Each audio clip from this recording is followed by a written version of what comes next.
this question frames itself the other way round from the previous example. It's now asking for the acid dissociation constant of a weak acid. We're given some information. We're given that the pH is 3.19. We have the concentration of the ethanoic acid. So the very first thing that we should always do is we should write out the formula. So it is CH3COOH. AQ is in equilibrium with H plus and CH3COO minus AQ. The very first things I want to do is for something that has a pH of 3.19, what is the concentration of H plus ions?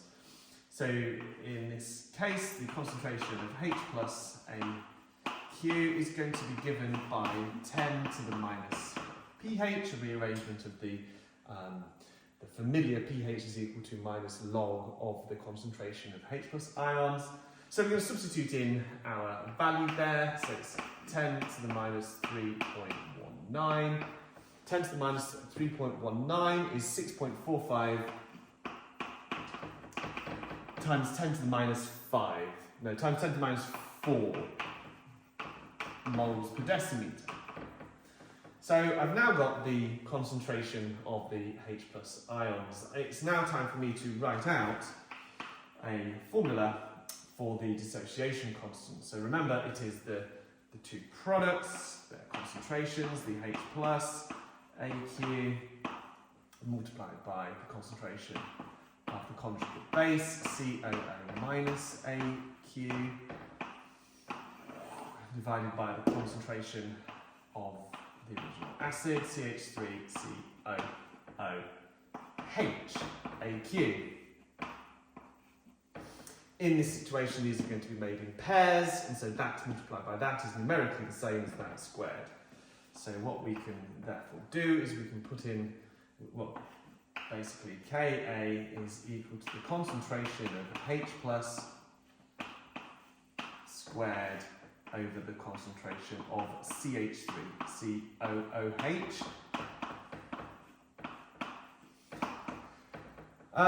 So, what is these numbers? It's going to be where was it?